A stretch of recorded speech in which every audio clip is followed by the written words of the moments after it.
Hi, Emily. Hi, Emily. Love your glasses. Thanks. And thank you for being here at Museums in the Web to talk about podcasting as a platform. Yeah, let's get to it. Just what I was thinking. You have created different types of podcasts. Where did it all begin?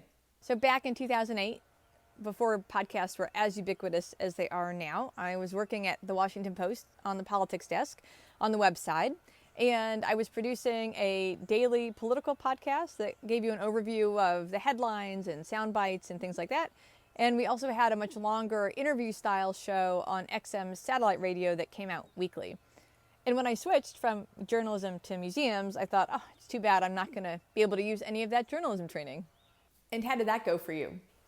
Yeah, that was the biggest surprise. But looking back, it's actually not that surprising, right? Because journalism and museums at their core are storytellers. And lately I've been reading this book called Sapiens by Yuval Harari about the beginning of humanity and how what set Homo sapiens apart was their ability to communicate in language and how they told these stories and to create these shared stories and shared myths that organize cultures and communities. Wow, that's a lot to process. I mean, we're just talking about podcasts.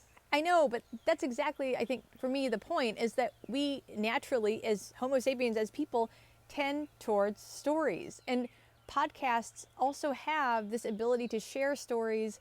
And I think the audio-only element of a podcast creates this very intimate environment where you feel like you're there, you're listening to this story about these people or about these ideas. Why else would a museum create a podcast? Because it seems like a lot of work. One is podcasts have a really amazing ability to elevate new voices from your museum or from your community. They allow you to unearth new ideas, new objects, and new perspectives that you get to then go share with your audience. Two is the reach of a podcast. You can assume that people listening to your podcast are not in your museum, that they can actually access that idea, that content from anywhere. And with the pandemic and so many museums creating digital content, podcasts just fit right into that. Can you share some examples of podcasts that you really enjoy? Yeah, so the Adirondack Experience, the museum on Blue Mountain Lake in upstate New York, they have a great educational podcast. It's hosted by two educators. I think there's like 9 or 10 episodes. They source audio, they bring in different voices from the museum to share about these different objects in their collection. It's kind of NPR style.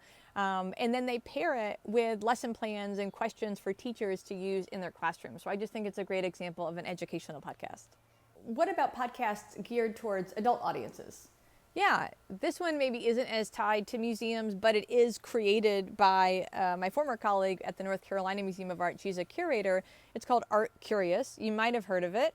But it's a much longer format. It's very narrative based where she's really diving into the stories of these objects or these paintings or the lives of artists. It's about 45 minutes or an hour. And it was actually even featured on or in Oprah's magazine. Oh yeah, I've heard of that one. Of course you have. But another favorite of mine in terms of format is the interview style. I did it for my own podcast, Museum Buzz, where I would interview different leaders in the field about these trendy, buzzy words, and we would unpack them together with a game.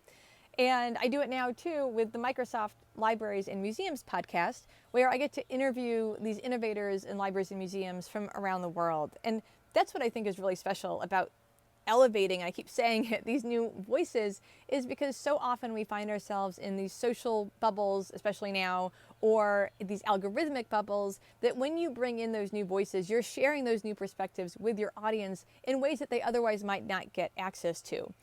But I also know that there are a lot of other museum and libraries and culture sector podcasts out there. So if you do have a suggestion, if you're listening, just drop it in the chat. But how do you begin to even think about what kind of theme or topic you want for a podcast? Because if you're pulling from stories from museums, there are thousands of objects. That just seems like a lot. Like any program, it depends on who you're doing it for and really why you're doing it. Is it tied to a special exhibition? Are you trying to reach the artist or scientific community? Is it for schools and families? So really knowing why you're doing it and your audience will help shape that idea. All right, let's cut to the chase. How much is this going to cost? Because that's what we're all really wondering. Honestly? Yeah, honestly. The biggest cost will really be your time. So here are 3 basic steps to starting a podcast. Step 1, pre-production. This is where you're developing your idea. You're storyboarding the arc of each episode and the whole series. Step 2, production. This is when you make it happen. You record, you interview, you execute your idea. Step 3, post-production, editing and distribution. This is, for me, where a lot of creativity comes in, but it also is where a lot of the work is too. But everyone has their favorite piece of the puzzle. And then you get to post it to the world. Okay, you are forgetting a key piece here. Let's say I'm a small museum. I like the idea of a podcast. I know what I wanted to do. I know what objects I want to highlight, but I don't have any equipment. That part all sounds really expensive. Yes. Do you have Zoom? Oh God, don't we all? Of course we all do.